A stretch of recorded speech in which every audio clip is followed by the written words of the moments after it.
Hey everyone, so when you're doing the Chuck Close grid portrait, it's really important that you notice the different values in your face. This is our friend Wilson, and this is a pen. And you need to be able to see the different values in his face. So he would, on his grid with his Post-it note blocker, on his watercolor paper, draw that blob and label that a number 1.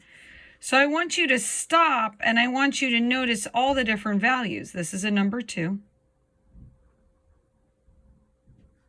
This is a number 3. And he would draw and trace this whole bumpy line with the grid. Number 3. Number 4, right?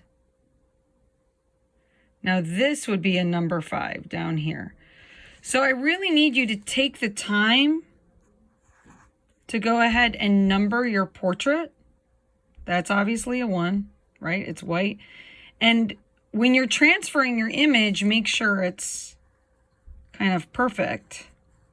And it's all bumpy like this. Use the Post-it note blockers. Okay, all of this is 2. So you see most of his face is a 2. Right, so he's going to paint all that white. We don't see his whole face. Okay, doing the bumps right here. Okay, this would all be a 2. This would all be a 3.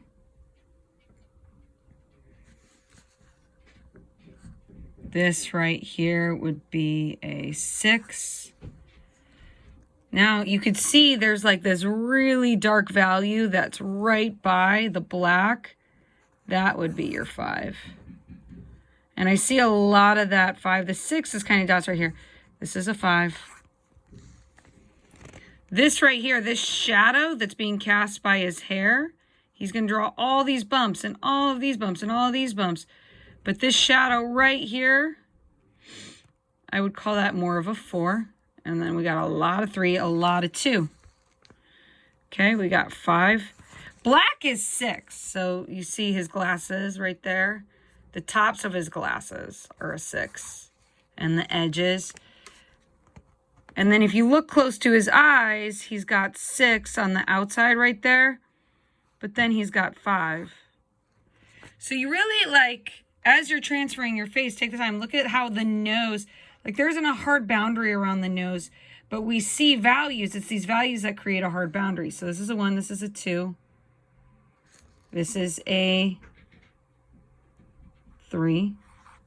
And this is a 3. So normally you'll see similar values next. We go 1, 2, 3, and then we jump to 4. This is a 4.